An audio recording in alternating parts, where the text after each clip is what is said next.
들어서 먼저 그것도 잠시 나누겠습니다. 나중에 피드백이 될 게 있어서 설명을 잠시 조금 더 제가 하나님이 그날 저희를 통해서 진짜로 전하고자 했던 메시지의 중심 내용을 짧게 잠시 나누고요. 오늘 주신 말씀을 나누기로 합니다. 지난 금요일날 선악과 이야기를 먼저 말씀을 드렸습니다. 그 이유는 우리가 선악을 분별해야 된다. 무엇이 righteous고 무엇이 아닌지를 분별할 필요가 있음을 알아야 되기 때문에 그렇게 이야기를 시작을 했습니다. 그리고 선악과라는 나무가 어디에 있느냐도 굉장히 중요합니다. 궁극적으로 우리는 무엇이 선한 것인지 또는 무엇이 악한 것인지를 판단하는 기준이 하나님이 있음을, 하나님임을 우리는 분명히 알아야 되는데, 선악과라는 나무가 에덴 동산의 중앙에 있었습니다. 여러분 그 책을 읽어보신 분들은 또 알겠지만 에덴 동산의 중앙에는 선악과만 있었던 것이 아니었습니다. 또 다른 한 나무가 있었습니다. 그래서 오늘날 우리가 가르침을 듣고 배워오기를 생명나무가 그곳에 있었다라고 이렇게 가르침을 받고 있습니다. 선악을 알게 하는 나무, The Tree of Good and Evil, 그 나무와 그리고 Tree of Life, 생명나무가 같은 장소에 있었습니다.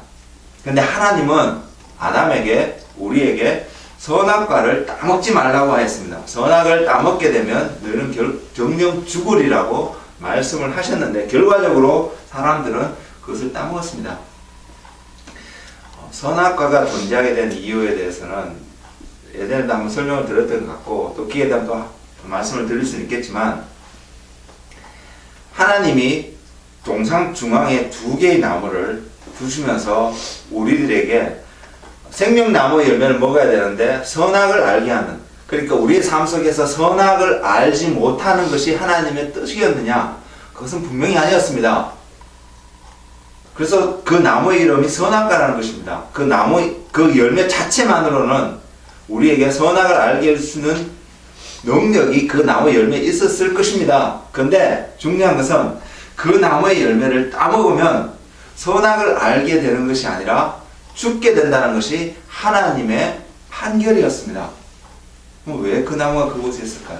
그리고 왜 우리에게, 아담에게 그 명령을 하시고 하나님이 원하셨던 바는 무엇이었을까요? 그것은 선악의 기준이 하나님이기 때문이고 그 선악 그 자체는 righteousness 또는 evil 그런 말들은 하나님의 속성 안에서, 그 righteousness는 하나님의 속성 안에서 나오는 하나님을 대변할 수 있는 하나의 표현이기 때문에 하나님은 그곳에 그것을 두셨습니다. 근데 우리의 삶 속에 나타나기 원하는 하나님의 의도는 생명이라는 것입니다. 그리고 하나님의 생명이 우리에게 들어오면 하나님의 모든 속성이 우리 안에 들어오기 때문에 자연스럽게 선악을 알 수 있는 기회가 우리에게 주어진다는 것이죠. 근데 아담은 하나님의 생명을 먼저 취하기 전에 이것을 취했다는 것입니다. 그래서 결과가 우리의 삶 속에 아담은 그 나무의 열매를 바라보고 선악을 알게 되지 않을까, 그래서 하나님과 같이 판단할 수 있는 능력이 있지 않을까 생각했었겠지만 결과적으로는 우리가 그렇게 되지 못했다는 것입니다. 그래서 우리 사회 안에, 우리 삶들 속에 굉장히 많은 갈등들이 야기되어져 오고 있다는 것이고, 그리고 그 갈등들을 해결하기 위해서 오늘날까지, 지금까지 하나님을 알지 못하는 많은 사람들이 공통적으로 행하는 일들은 자기의 생각이 옳은 대로 그 사건 상황들을 판단하고 정죄하고 심판하고 있다는 것입니다. 그게 기본적인 우리 사회 속에 존재하는 현상입니다. 왜냐하면 죄 때문에 이렇다는 것이죠. 하나님이 먼저 우리에게 지난 금요일날 던지기 원한 첫 번째 메시지는 바로 이것이었습니다. 너의 생각과 너의 판단으로 판단하는 모든 판단들은 사람을 살리고 생명을 줄 수 있는 판단이 아니라는 것입니다. 그것을 하지 말라는 것입니다. 이것이 우리의 생각과 우리의 판단을 할 수 없다는 것을 보이시기 위해서 구약의 하나님이 보여준 한 예가 50부장, 100부장, 1000부장 리더를 세워가시는 하나님이었습니다. 그리고 그 리더의 조건이 하나님을 경외하는 자여야 된다는 것이죠. 그냥 세상에서 지혜가 있고 경험이 많은 사람은 리더가 되어준다면 그 사람은 동일하게 세상에 있는 많은 사람과 동일한 결과들을 가져올 수 있는 사건들이 있다는 것입니다. 하나님은 그걸 원하셔서 그렇게 하신 것이 아닙니다. 그리고 하나님은 우리에게 보이시기 원했던, 여러분이 오해할 수 있었던 부분이 바로 이 부분일 것 같아서 이런 피드백에 있어서 제가 다시 한번 말씀을 드리는데, 하나님은 우리에게 100부장, 50부장, 100부장, 1000부장을 세우시면서 우리로 하여금 그 리더들을 따라가게끔 하기 위해서 하나님이 세우신 것이 하나님의 궁극적인 목표와 계획이 아니라는 사실입니다. 하나님은 그 사람들을 통해서 보여주기를 원했던 한 가지는 우리의 판단이 옳지 않다는 것을 보여주기를 원하고요. 그리고 그렇게 사람을 세움으로써 하나님이 보여준 것은 우리의 판단에 의지하지 않는 것이 아니라 하나님의 판단에 의지하게끔 하기 위해서 그런 사람을 세웠는데, 그 사람들의 조건이 하나님을 경외하는 사람들이라는 것입니다. 그것이 구약에서 하나님이 보여주신 하나님이 하나님의 백성을 향한 하나님의 계획이셨습니다. 구약은 신약에 우리가 지금 현재 살아온 시대에 있어야 될 하나의 모든 것을 암시해주는, 예시해주는 하나의 사건들입니다. 그래서 그것을 보면서 앞으로 다가오는 시대는 어떠한 시대가 될 것인가를 더 알 수 있습니다. 그 중에 하나가 하나님이 예레미야를 통해서, 이사야를 통해서 예언하셨던 중요한 예언의 메시지가 무엇이냐면 하나님이 함께 하실 것이라는 것입니다. 임마누엘 하나님에 대해서 하나님이 말씀하고 계십니다. 구약에는 임마누엘의 하나님이 온전히 성취되지 않은 상황이었습니다.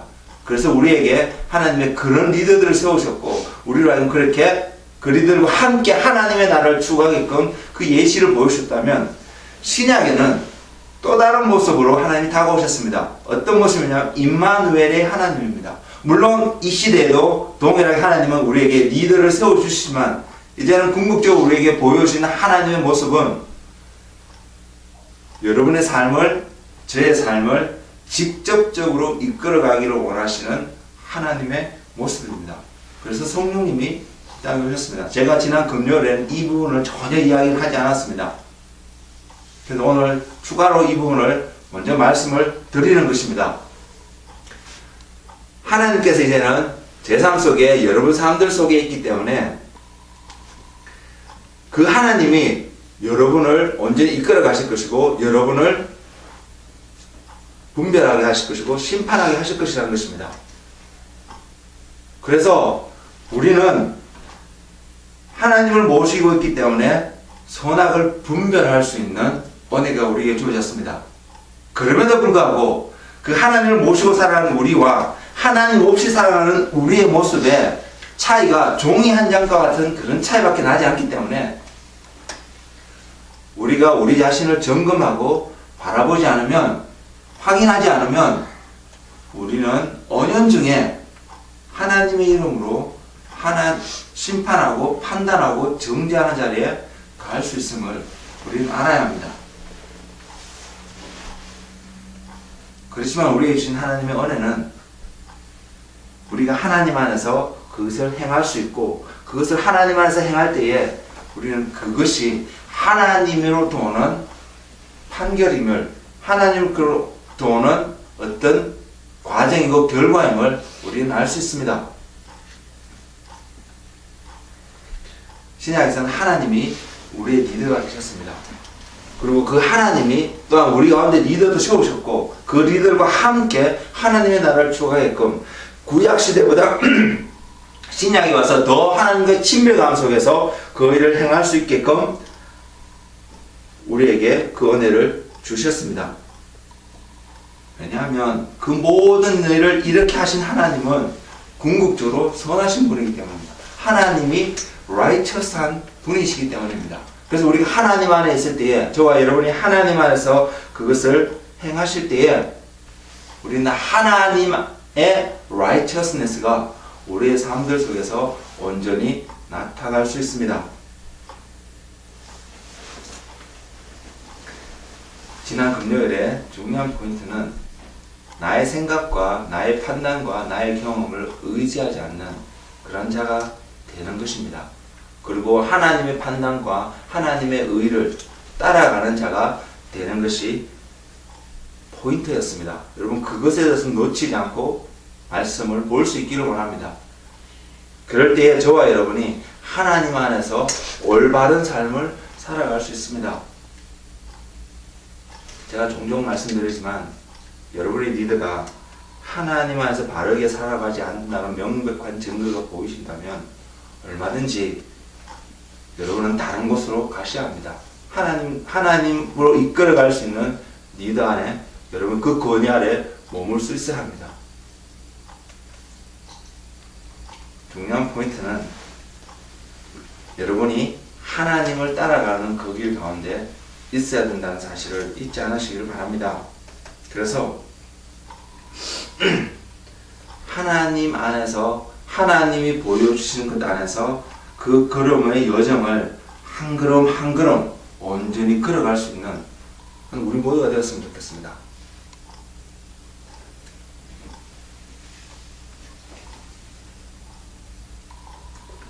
우리 안에 임마누엘로 계시는 그 하나님을 경험하며 살아갈 수 있는 아이가 여러분 한 사람 한 사람에게 충만하기를 정말로 소망합니다. 예, 설명이 좀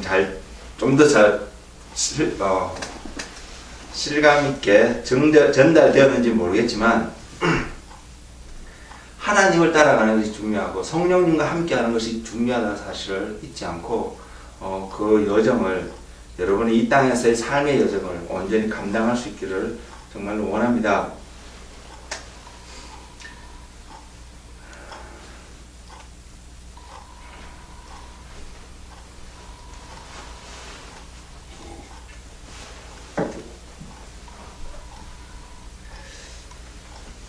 오늘 말씀은 금요일날 말씀과 연결되는 것은 아니지만 내가 하나님을 따라가는 중요함을 기억하고 그래서 하나님께서 우리에게 리더도 세우셨다는 것을 기억하시고 그래서 하나님을 내가 지금 온전히 따라가고 있는지를 점검하면서 오늘 우리 말씀을 함께 보기를 원합니다.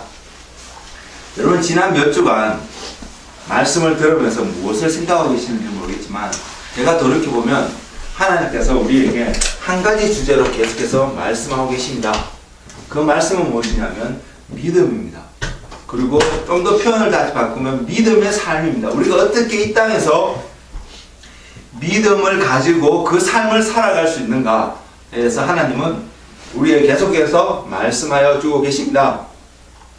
한 번은 제가 여러분들에게 신뢰가 없이는 이 믿음이 생길 수 없는 것들에 대해서 또한 말씀을 드렸습니다. 하나님은 우리에게 말씀을 주시지만 내가 그 하나님 말씀을 온전히 신뢰하지 않으면 trust the word of God을 하지 않으면 우리가 하나님께 믿음을 가지고 믿음의 삶을 살아갈 수 없음을 우리는 들었습니다. 그리고 또 한 번은 제가 여러분들에게 드렸던 말씀은 백부장의 그 믿음을 보면서 이스라엘 백성들에게 있었고 이스라엘 백성들은 없었고 백부장에게는 있었던 바로 그 믿음, 하나님이 누구인가, 권위를 가지신 이 땅을 통치하시는 그 하나님에 대한 이야기를 말씀을 드렸습니다. 그리고 우리가 그것을 알 때에 우리는 하나님을 온전히 믿으면서 하나님을 섬기며 살아갈 수 있음을 제가 아마 지난주에 말씀을 드렸던 것 같습니다. 이번 주에 하나님께서 저에게 던지시는 화두는 고백입니다. 믿음의 삶인데 하나님이 저에게 던지시는 화두는 고백이었습니다. 다른 말로 말하면 not only confess but also proclamation 선언하는 것입니다. 선포하는 것입니다. 이것은 어디에 무엇과 관련되어 있냐면 우리의 입술과 관련했습니다. 우리의 삶 속에서 우리가 어떠한 이야기를 하고 있느냐, 이거와 너무나도 관련이 있는 것입니다. 이것을 볼 때에 달리 표현하면 우리가 무슨 말을 하고 있는지를 듣고 분별해 볼 때에 우리는 믿음의 삶을 살아가고 있는지 아닌지 알 수 있습니다. 여러분이 다른 사람의 이야기를 듣고 저 사람의 믿음의 삶을 살아가고 있다, 아니다 라는 자리에 가기 이전에 여러분이 말하고 있는 내용들을 점검해 보시면서 나는 정말 믿음의 삶을 살아가고 있는지 아닌지 점검해 볼 수 있는 그런 은혜가 우리 모두에게 있기를 원합니다. 그래서 이 고백에 대해서 하나님께서 화두를 던지셨는데, 하나님 그러면 이 고백에 대해서 뒷받침할 수 있는 성경 말씀은 어디입니까? 라고 질문을 던졌을 때 하나님이 제게 주신 말씀이 마가복음입니다. 마가복음 11장 22절에서 23절입니다. Book of Mark, chapter 11, verse 22, 23. 11장 22절에서 23절 말씀입니다.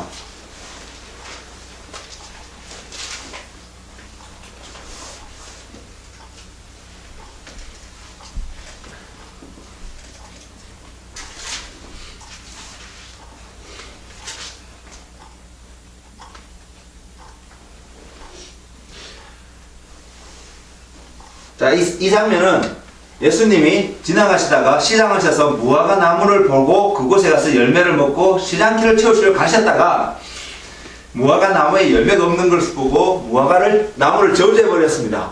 그리고 나서 시간이 조금 지난 뒤에 베드로와 다른 제자들이 그 나무를 다시 봤을 때에 그 나무가 뿌리부터 말라있던 그 장면을 보고 제자들이 예수님께 그것을 질문하고 있을 때 예수님이 결론적으로 던지신 말씀입니다. 어떤 말씀이냐면 내가 진실로 너희에게 이르노니 누구든지 이 산들로 들려 바다에 던져지라 하며 그 말하는 것이 이루어질 믿고 마음에 의심하지 아니하면 그대로 되리라. 그러므로 내가 너희에게 말하노니 무엇이든지 기도하고 구하는 것은 받은 줄로 믿으라. 그리하면 너희에게 그대로 되리라.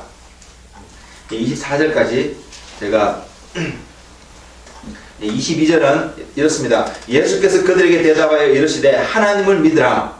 그리고 23절에 내가 진실로 너희에게 이르노니 누구든지 이 산대로 들리어 바다에 던져지라 하며 그 말하는 것이 이루어질 줄 믿고 마음에 의심하지 아니하면 그대로 되리라. 고백의 중요성을 고백이라는 단어를 저에게 주시면서 하나님이 주님이 제게 주신 첫 번째 성경 말씀이 바로 이 두 구절의 말씀입니다. 그러면 고백이 선언하는 것가 중요하다고 이렇게 말씀을 드렸는데 무엇을 고백을 해야 될까요? 무엇을 말해야 될까요? 그래서 저는 하나님께 그런 질문을 드렸습니다. 하나님, 성경에서 이것을 증명할 수 있는 예를 3가지만 주십시오. 3가지의 예를 달라고 하나님께 물었습니다.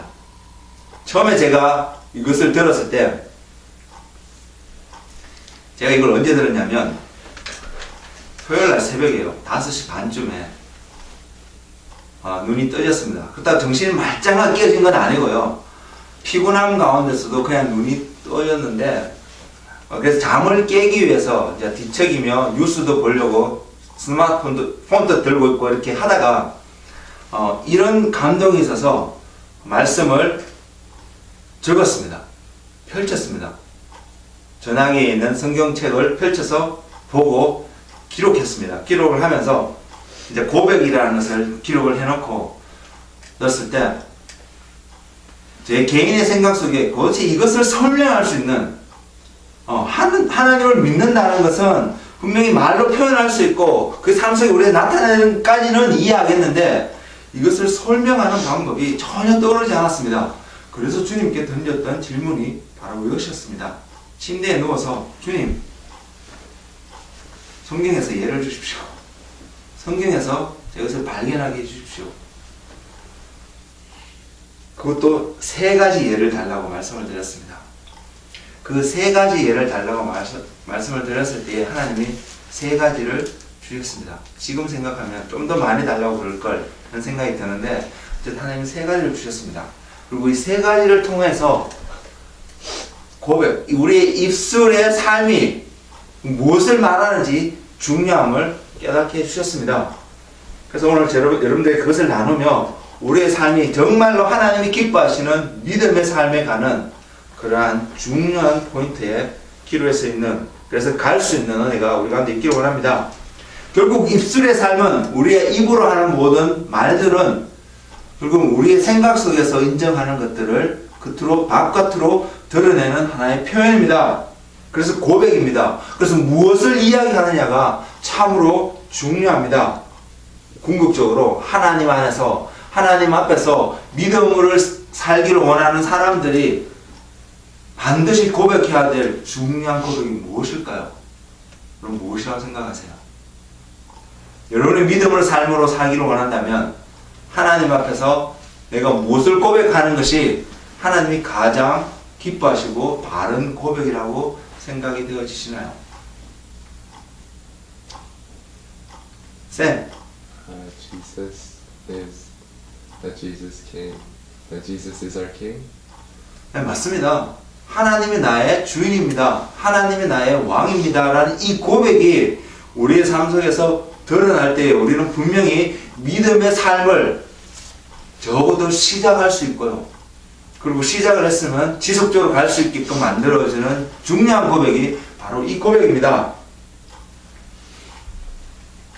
이 고백이 가져온 결과들을 살펴보기를 원합니다. 먼저는 마가복음 10장 46절에서 52절입니다. 그 앞장에 한 장 더 넘기시면 그 내용이 있습니다. Chapter 10, verse 46 to 52. 마가복음, Book of Mark.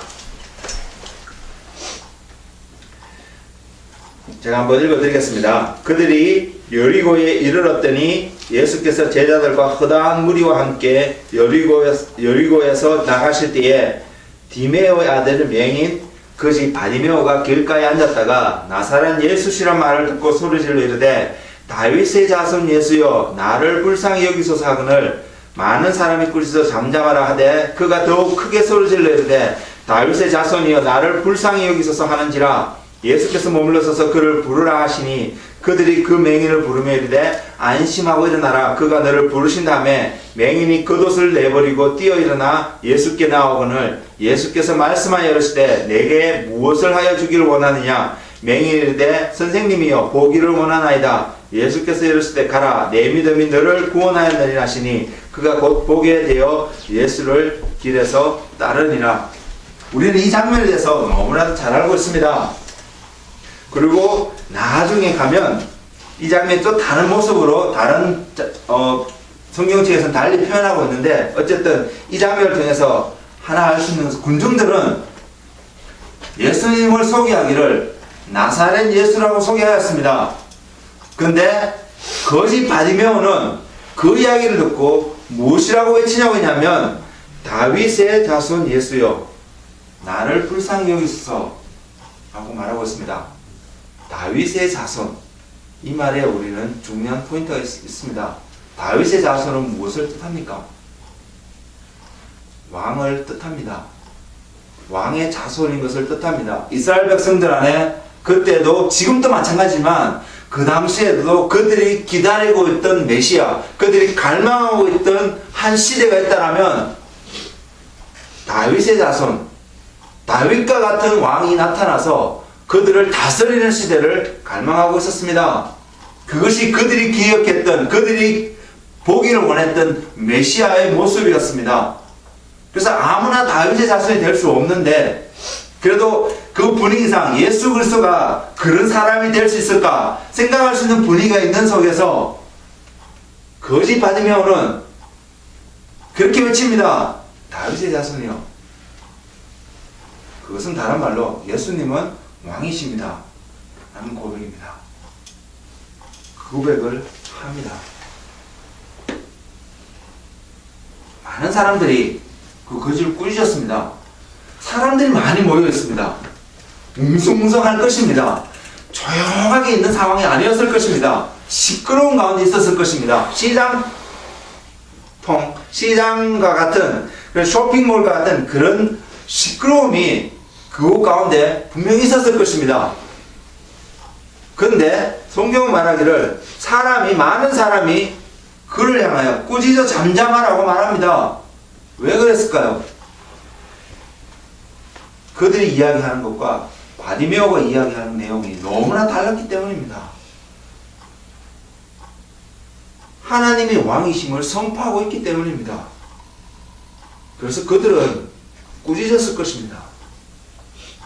인정할 수 없다라는 것이 그 내용 속에 있었습니다. 그러나 거지 바디메오는 그럼에도 불구하고 외쳤습니다. 다윗의 자손 예수여. 많은 군중들이 있는데 그가 한 번만 외쳤을까요? 한 번 외쳤는데 많은 사람들이 그를 지적하며 잠잠하라고 불렀을까요? 그죠? 우리가 어떤 한 나라의 백성을 살아가고 있습니다. 나라의 왕이 있습니다. 근데 어떤 한 사람이 지나가는데, 그리고 많은 군중이 따라가는데 그 중에 한 사람이 외치기를 이 사람이 우리 왕입니다 라고 외치면 그 외쳤던 사람의 어떻게 되겠습니까? 반역죄입니다. 쿠데타입니다. 이거는. 그리고 한 번만 외친 것이 아니라 수십 번 외쳤을 것입니다. 그 많은 군중들 무리 가운데서 노이즈 속에서 그 이야기가 예수님의 귀에 들리게끔 하기까지 그는 열심히 외쳤을 것입니다. 그러자 예수님이 멈추셨습니다. 머물러 서서 그를 부르라 그랬습니다.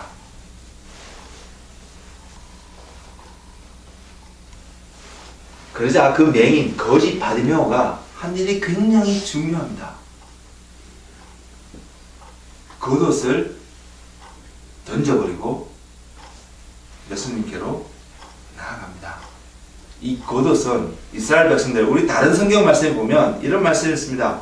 이웃에 가난해서 먹을 것이 없어 겉옷을 저당 잡히고 음식을 얻어갔다라면 그 겉옷을 갖고 있는 저당 잡은 사람이 돈을 갚을 때까지, 음식을 다시 돌려줄 때까지 겉옷을 갖고 있지 말라고 말합니다. 저녁에 되면 그것을 돌려주라고 말합니다. 그 겉옷이 없어서 그 이웃이 추위에 죽을 수 있기 때문에 돌려주라고 말합니다. 그만큼 이 겉옷은 그들의 삶들 속에서 중요합니다. 그리고 여기서 겉옷이라는 것은 이런 의미가 또 있습니다. 그들이 지금까지 배워왔고 가르침을 받아왔던 어떤 가르침을 뜻하기도 합니다. 어떤 문화적인 관습을 이야기하기도 합니다. 근데 예수님의 부름 앞에 이 거지 바디메오는 다 던져버렸습니다. 필요 없다는 것입니다. 그리고 주님 앞에 나아갔습니다. 그리고 소위 그리 나갔으니까 벌거벗은 몸으로 아무것도 없는 모습으로 나아간 것이죠. 그 주님 앞에서 주님이 그에게 묻습니다. 무엇을 해주기를 원하느냐? 먼저는 주님이 왕이 아니셨다면 이 질문을 던지지 않으셨을 것입니다. 그러나 주님은 분명히 왕이셨기 때문에 이 질문을 던질 수 있는 자격이 가지고 계십니다. 그리고 주님은 이 질문을 아무에게나 하시지 않으셨습니다. 성경을 보시면 이 질문을 하시는 경우들이 조금 있는데 거기에 맞는 상황이 있었습니다. 지금의 상황은 거지 바디메오가 예수님을 향하여서 다윗의 자손이라고 부르고 있는 그 상황입니다. 나의 왕이라고 부르고 있는 그 상황입니다. 그래서 왕이 자기의 백성에게 질문을 던지고 있습니다. 내가 너에게 무엇을 해주기를 원하느냐? 그러자 바디메오가 하는 말이 이것입니다. 보기를 원합니다. 보기를 원합니다. 주님의 가르침 안에서 주님을 따라가는 삶을 살아가겠다는 고백과 같은 고백이 이곳에 있습니다. 무엇을 보기를 원할까요? 바디메오가 소경되었을 때에 못 보았다는 것은 과연 무엇이었을까요? 물론 사물들을 못 봤습니다. 우리가 지금 눈을 갖고 보고 있는 모든 것들을 보지 못하였을 것입니다. 그렇다면 겉옷이 제가 조금 전에 말씀드렸던 것처럼 그것이 그들을 가르쳐왔던 어떤 가르침이고 문화적인 관습이고 이런 모든 것들이었다면 바디메오는 무엇을 못 봤을까요? 그는 진리를 보지 못했습니다. 그래서 그는 주님 앞에 그것을 고백하고 있습니다. 예수님, 나는 진리를 보기를 원합니다. 왕이신 나의 주님, 나에게 진리를 보여주세요. 그 고백을 하고 있습니다. 여러분이 소경이라는 사실 인정하십니까?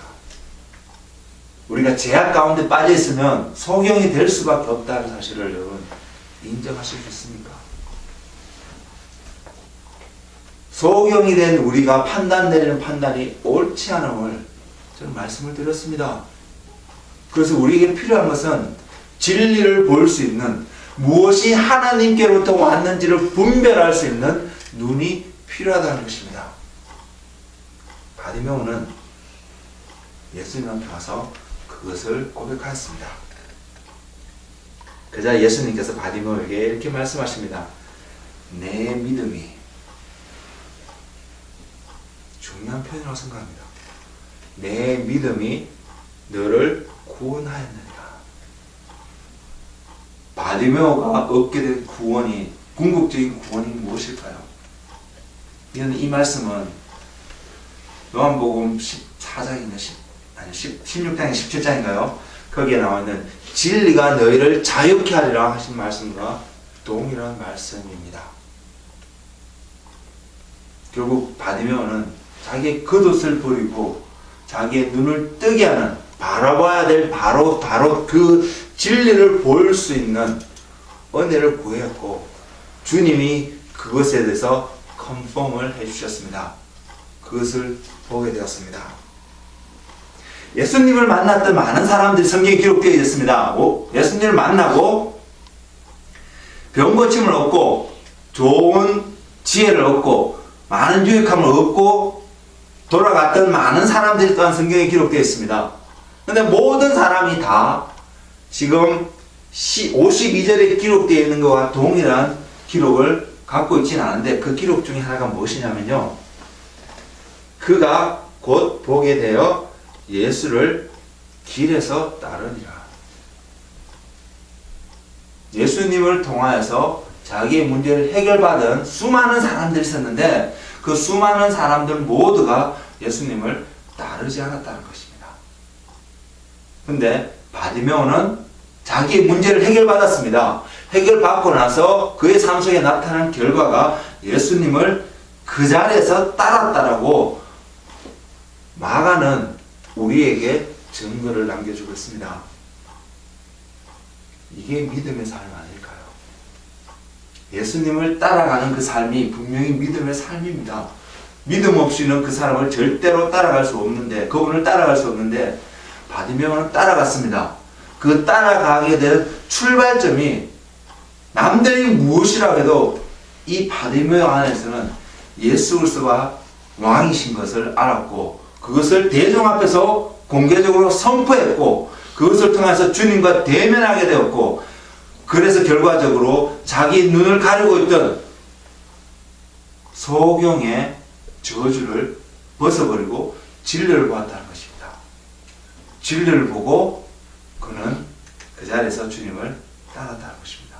그래서 주님은 그에게 내 믿음이 너를 구원하였다라고 이야기하고 있습니다.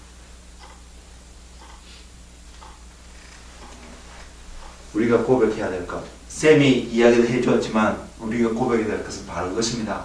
예수님이 나의 왕이라는 고백이 끊임없이 내 삶 속에서 일어나야 합니다. 할 수 있어야 합니다.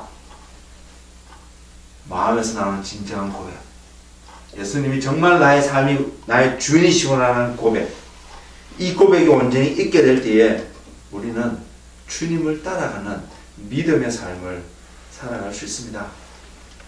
바로 하나님의 주권 안에 있다는 것을 보여주고 있습니다. 예루살렘을 입성할 당시에 군중들이 외쳤던 소리를 여러분 기억하시나요? 그들이 외쳤던 것도 동일한 것이었습니다. 다윗의 자손, 호산나 다윗의 자손, 하나님의 이름으로 오시는 이여 라고 외쳤습니다. 왕이신 것을 선포하였습니다. 그 소리를 듣고 그것을 싫어했던 무리가 있다는 것을 여러분 성경에서 보셨던 기억이 있으신가요? 요한복음 12장 12절 이하, 누가복음 19장 28절 이하의 그 장면들이, 물론 마가복음, 마태복음에도 기록되어 있습니다. 이 내용이. 근데 그 이야기를 듣고 리더들이, 그 당시의 무리들이, 제사장들이, 바리새인들이 싫어했다는 기록이 이 바로 요한복음과 누가복음에 분명히 나와 있습니다. 세상은요, 예수님이 왕이신 것을 선포되어진 소리를 듣기를 싫어합니다. 여러분, 이 땅 가운데서 믿음의 삶을 살아가신다면, 믿음을 가지고 삶을 살기를 원하신다면, 여러분은 이것을 선포할 수 있어야 합니다.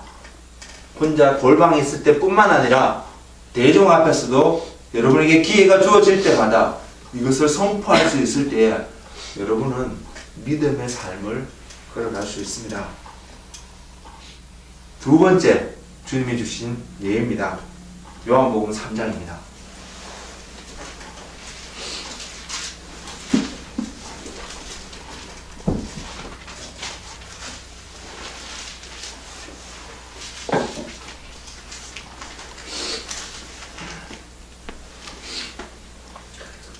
요한복음 3장 1절에서 21절 말씀입니다.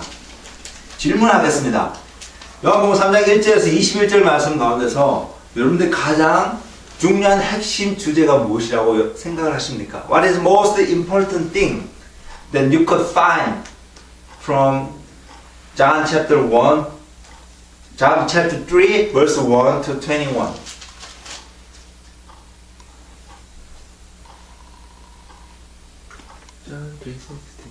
John 3:16.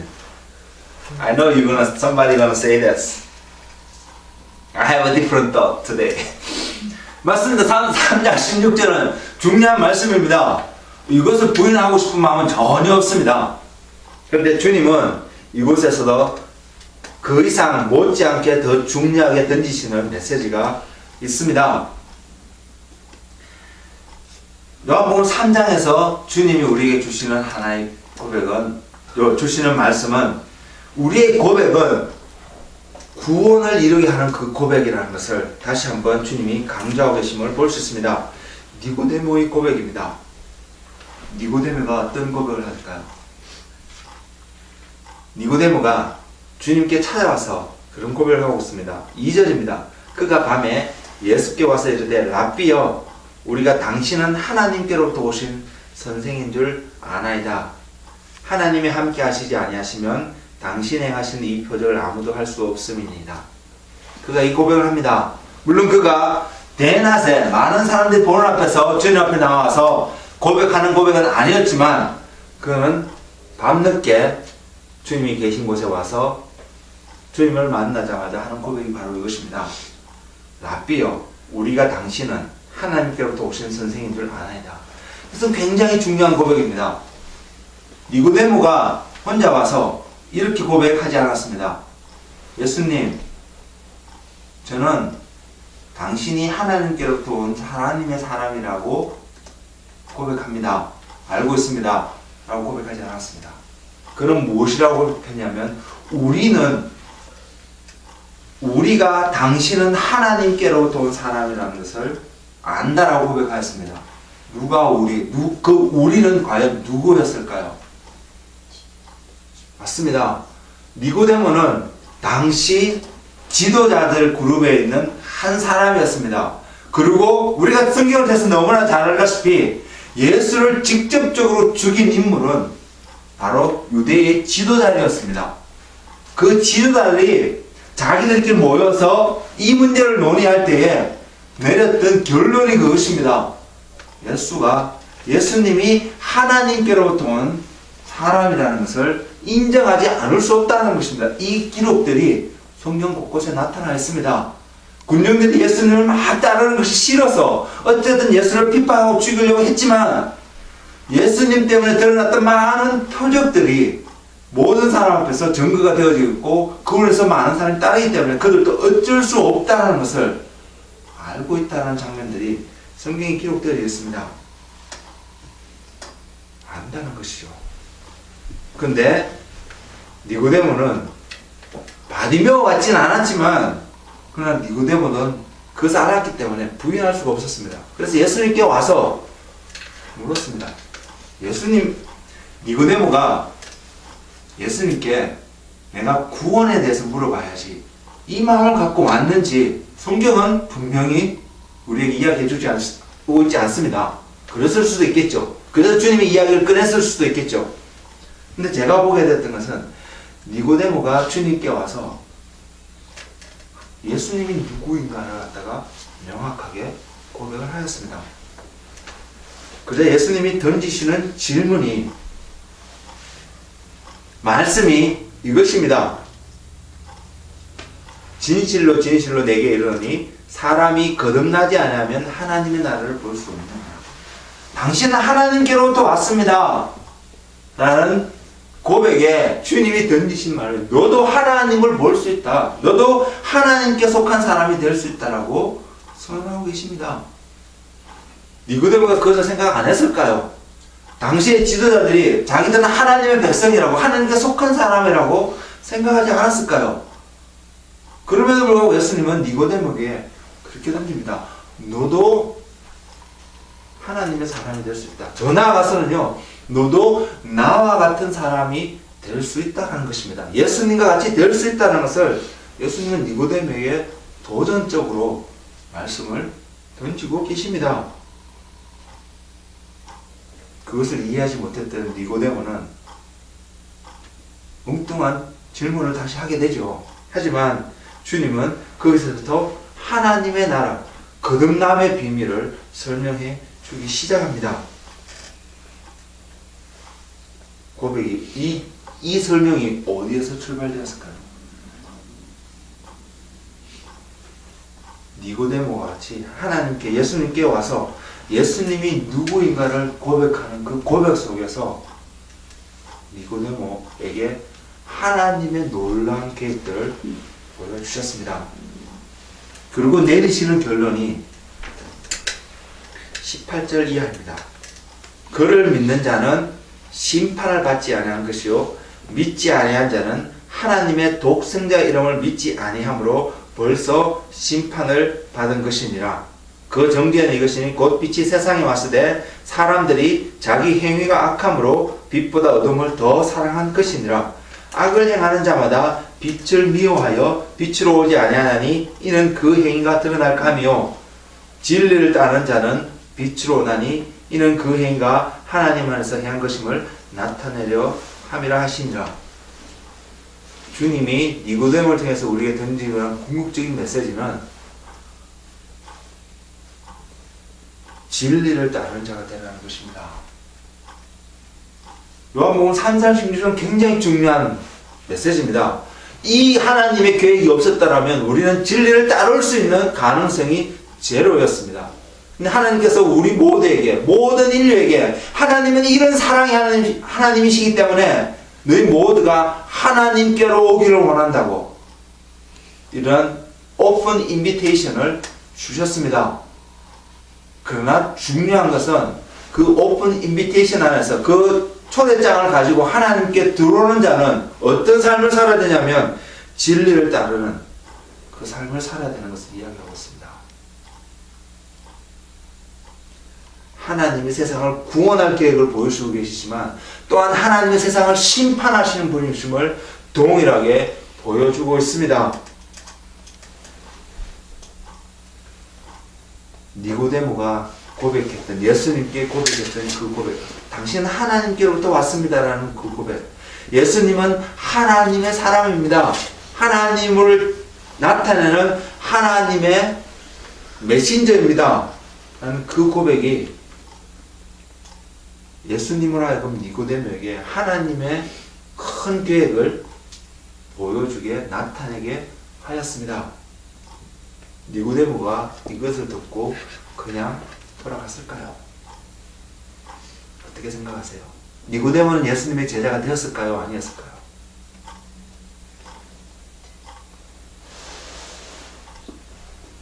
어떻게 생각하세요? Did Nicodemus became disciple of Jesus or not after this conversation? 그것을 증명할 수 있는 성경 말씀을 여러분 혹시 기억하시나요? 프로브할 수 있는 성경 말씀을?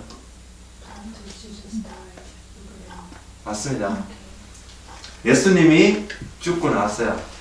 예수님이 니고데모가 아리마대 요셉과 함께 예수님의 장례를 준비합니다.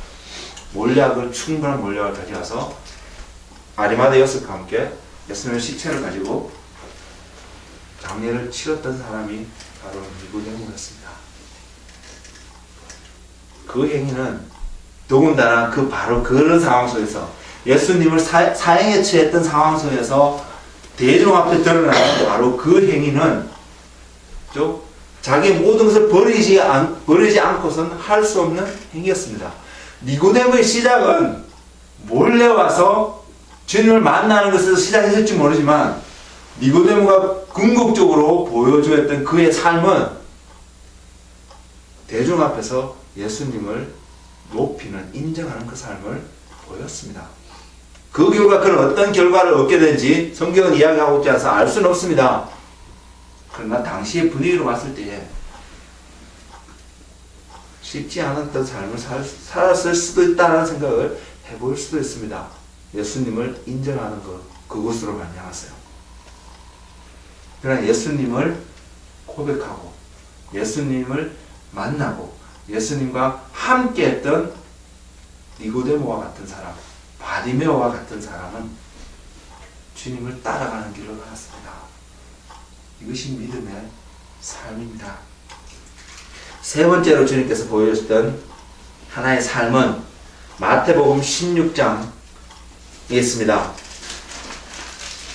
Book of Matthew chapter 16에 그리고 핵심적인 구절은 마태복음 16장 16절입니다.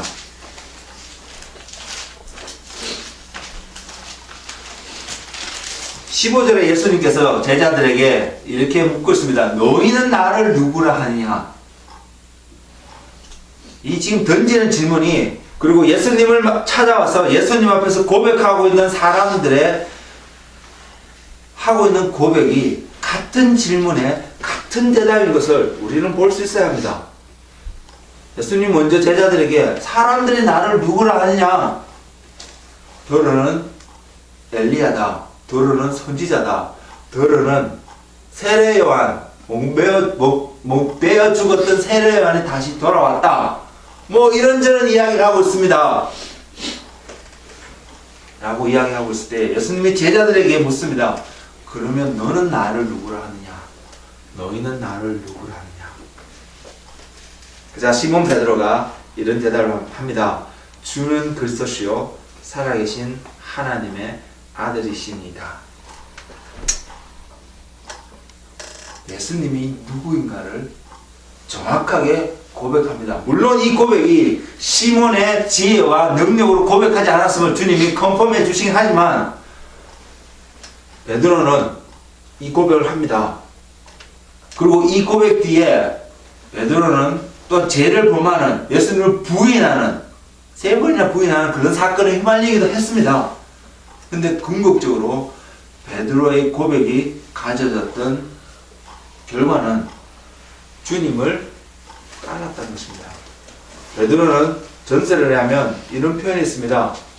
베드로는 십자가에 못 박혀 베드로도 죽었는데 그는 사람들에게, 자기를 십자가에 못 박는 사람들에게 이렇게 이야기했다고 합니다.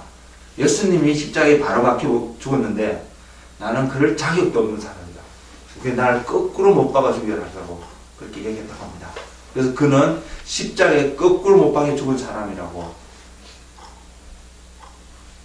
기록은 남기고 있습니다. 그거 어떻게 이해했을까요? 그의 출발점은 바로 이곳에 있었습니다. 예수님이 누구냐는 것을 고백하는 그 순간부터 그는 예수님의 온전한 제자가 되었습니다. 이 고백 앞에서 예수님이 행하신 일이 있습니다. 굉장히 중요한 일을 행하셨습니다. 예수님이 왕이십니다. 예수님이 구세주십니다라는 고백 앞에서 주님이 행하신 태초부터 창세 이전부터 가지고 계셨던 하나님의 계획의 비밀을 알리기 시작하셨습니다. 21절에 이렇게 나오고 있습니다. 이때로부터 언제입니까?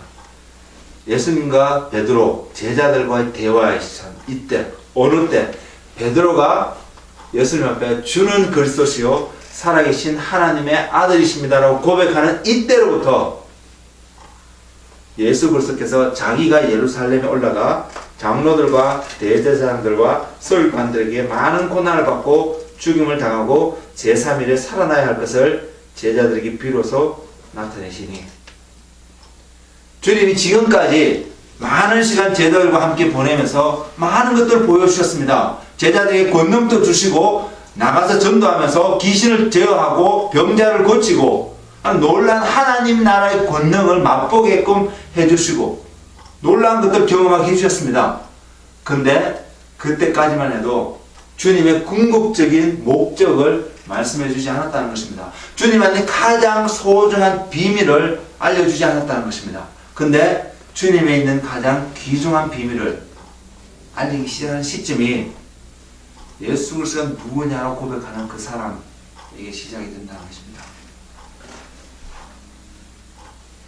우리가 주님 앞에서 이 고백을 드리는 삶을 살아갈 때에 우리는 주님을 더 깊이 아는 삶을 살아갈 수 있습니다. 이때부터 주님이 베드로에게 제자들에게 설명하기 시작한 주님이 궁극적으로 오신 이유, 십자가에 못 박혀 죽으시고 3일 만에 부활하실 그 이유, 그 사건을 설명하기 시작했습니다. 물론 성경을 보면 제자들은 주님이 부활하셨음에도 불구하고 이 말씀을 온전히 이해하지 못했던 상황 가운데 있었음을 분명히 보여주고 있습니다. 그럼에도 불구하고 주님은 주님의 궁극적인 목표를, 계획을 알려주셨습니다. 제자들과 주님이 친밀해 줄 수 있는 근거를 주는 고백이 바로 이것입니다. 제가 또한 여러분들이 하나님과 가까워질 수 있는 근거를 주는 고백이 선포하는 것이 바로 예수님이 누구냐는 것입니다. 예수님이 여러분에게 있어서 어떠한 분이시냐는 고백이 여러분 하여금 예수님을 깊이 더 가까이 그분의 마음속에 있는 모든 계획들을 알 수 있는 자리로 여러분을 프로모션 하느냐 아니면 예수님과 전혀 상관없는 삶을 살아가는 사람이냐 이것을 결정한다는 것입니다. 믿음은 이 고백에서 출발되어집니다. 그리고 이 고백에서 완성되어질 것입니다. 여러분 입술을 들어서 여러분의 입을 통해서 무엇을 이야기하고 있습니까? 믿음에서 자세히 설명하는 것은 분명 히브리서 11장입니다. 히브리서 11장 1절에 믿음은 바라는 것들의 실상이요 보지 못하는 것들의 증거라고 했습니다. 내가 소망하고 있는 것을 나타내주는 구체적인 증거가 믿음이라는 것이고 내가 못 봤지만 보게끔 해주는 것이 믿음이라고 이야기하고 있습니다. 오늘 말씀 주님께서 우리에게 들려준 말씀을 되돌아보면 믿음은 고백하는 삶인 것을 알 수 있습니다. 본 것을 고백할까요? 본 것도 고백해야 될 것입니다. 보지 않은 것도 고백할 수 있어야 합니다. 예수님이 왕이신 것을 당시의 사람들은 보지는 못했습니다. 왕권을 갖고 오신 예수님을 아직은 보지를 못했습니다. 우리도 아직 왕권을 가지고 오신 예수님을 온전히 보고 있는 상황 가운데 있지는 않습니다. 그러나 분명히 예수님이 왕권을 가지고 이 땅에 오실 것입니다. 그때는 명확하게 알게 될 것입니다. 그래서 고린도전서 13장에 있는 내용처럼 지금은 희미하게 보이지만 그때에는 얼굴과 얼굴을 대면하는 같이 확실히 보일 수 있는 것과 같이 완전히 알게 될 것이라고 고백하는 고백이 그곳에 또한 있습니다. 그러나 이렇게 고백할 때에 주님 앞에서 주님이 누구신가를 고백할 때 우리는 주님을 아는 자리, 깊이 있게 주님을 경험하는 자리로 나간다는 것을 이야기하고 있습니다. 내 삶 속에서 이것을 선포할 때에 우리는 이것을 볼 수 있습니다. 여러분이 그것을 이야기하면, 여러분이 그것을 다른 사람 앞에 나누면, 여러분이 그것을 선포하는 사람이면 여러분의 삶은 그것을 살아가는 사람이 될 수 있습니다.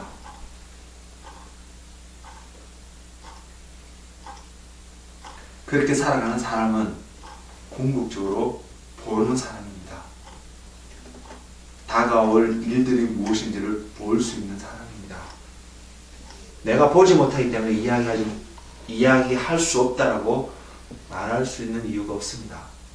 하나님이 우리에게 눈앞에 어떤 점검을 주시고 그것을 보게끔 해주시지만은 않습니다.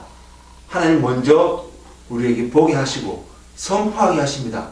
그러면 그 선포할 때에 우리는 그것을 실제를 가질 수 있게끔 하십니다. 그래서 하나님은 우리에게, 우리 입술에게, 우리 말에게 그런 권세를 주셨습니다. 야고보서 3장 1절에서 보면 마지막으로 이 한 부분을 더 보고 말씀을 마칠까 합니다. 야고보서 James chapter 3입니다.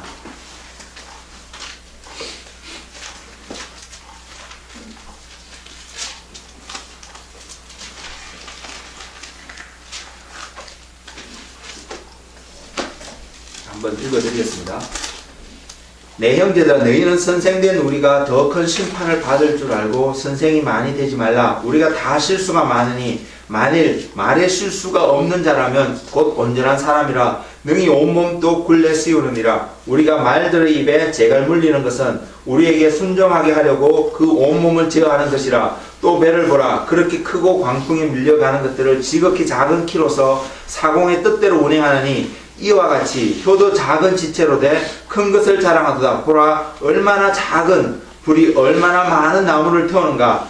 혀는 곧 불이요 불의의 세계라. 혀는 우리 지체 중에서 온몸을 더럽히고 삶의 수레바퀴를 불사르나니 그 사르는 것이 지옥불에서 나느니라. 여러 종류의 짐승과 새와 벌레와 바다의 생물은 다 사람이 길들일 수 있고 길들여 왔거니와 혀는 능히 길들일 사람이 없나니 쉬지 아니하는 악이요 죽이는 독이 가득한 것이라. 이것으로 우리가 주 아버지를 찬송하고 또 이것으로 하나님의 형상대로 지음을 받은 사람을 저주하나니 한 입에서 찬송과 저주가 나오는도다. 내 형제들아 이것이 마땅하지 아니하니라. 샘이 한 구멍으로 어찌 단물과 썬물을 내겠느냐. 내 형제들아 어찌 무화과 나무가 감람 열매를 포도나무가 무화과를 맺겠느냐. 이와 같이 짠물이 단물을 내지 못하니라. 야고보 사도가 당시에 믿는 형제들에게 글을 쓰면서 말의 중요성을 이야기하고 있습니다. 무엇을 이야기해야 하는지 이야기하고 있습니다. 무엇이 믿음의 삶인지를 다시 한번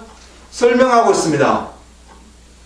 그리고 권면하고 증거하기를 입술을 들어서 하나님을 찬송할 수 있는 삶이 되라고 권면하고 있습니다. 반대로 사용하면 어떻게 되는지도 또한 보여주고 있습니다.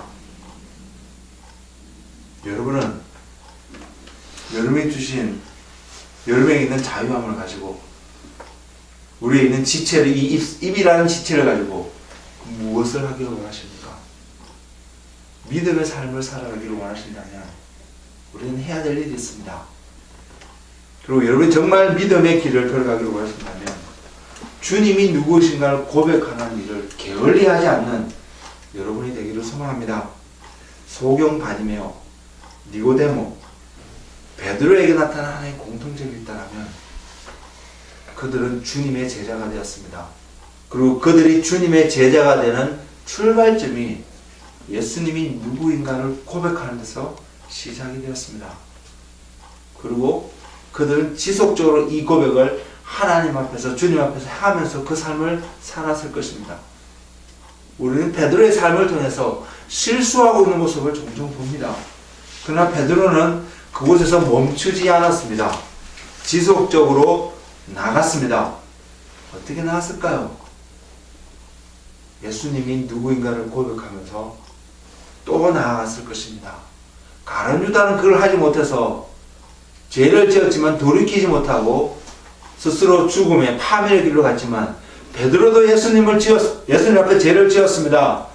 예수님이 누구인가를 고백하는 일을 대중 앞에서 그것도 실수했습니다. 실패했습니다. 그러나 그는 다시 한번 주님 앞에 나와서 그것을 고백하고 회개하고 주님을 자신의 왕으로 고백하는 그 삶을 걸어갔던 것입니다. 이것이 믿음의 삶이라고 믿습니다. 이것이 오늘을 살아가는 우리들에게 주님이 던지시는 믿음의 삶의 하나의 예라고 믿습니다. 하나님은 우리의 삶을 통해서, 우리의 입술을 통해서 듣기를 원하시는 것이 있다면 바로 하나님이 누군가라는 고백이라고 저는 믿습니다. 그리고 이 고백을 우리가 지속적으로 할 때에 우리는 믿음의 삶을 살아갈 수 있음을 저는 의심하지 않습니다. 그래서 우리는 주어지는 대로 하나님이 누구이신가를 고백하는 온전한 믿음의 삶을 살아가는 우리 모두가 되기를 주님의 이름으로 축복합니다. 기도하겠습니다.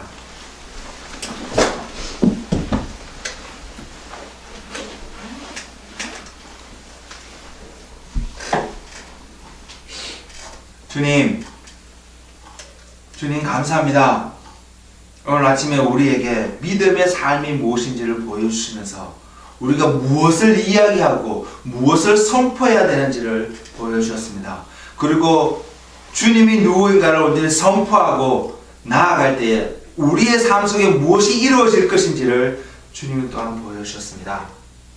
소경 바디메를 통해서 그의 육신의 눈만이 열려진 것이 아니라 영적인 눈이 온전히 열려서 주님을 따르는 자가 되었고, 니고데모의 고백을 통해서 하나님의 궁극적인 계획들을 보이시고 그것을 통한 니고데모가 주님의 제자가 되었으며, 또한 베드로의 고백을 통해서 주님의 마음속에, 하나님의 마음속에 가장 깊은 곳에 있는 하나님의 계획을 드러내시면서 주님과 제자들과의 그 친밀감을 키워가셨던 그 주님의 모습을 보았습니다. 주님, 우리가 믿음을 삶을 살아갈 때 나타난 결과가 우리의 영혼의 구원뿐만 아니라 우리의 삶이 주님과 더 친밀하게 되어질 수 있음을 보았습니다. 그리고 그 출발점에 있는 중요한 고백이 예수 그리스도는 나의 구주입니다. 예수 그리스도는 나의 왕입니다라는 고백인 것을 보았습니다. 주님, 이곳에서 하나님을 예배하고 찬양하는 한 사람 한 사람들이 이 고백을 소홀히 하지 않는 그런 자가 되게 하여 주옵소서.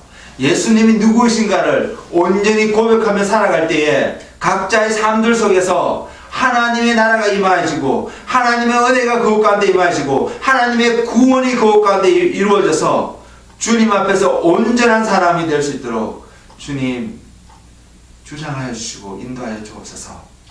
주님, 이 아침에도 고백하기로 합니다. 예수님은 나의 임금이십니다.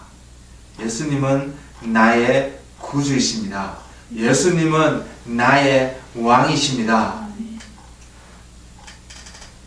그 주님을 사랑합니다.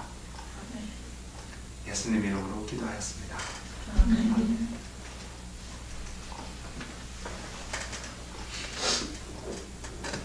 한 주간 또 예수님이 나의 왕이심을 끊임없이 고백하시는 모두가 되기를 주님의 이름으로 권면드립니다.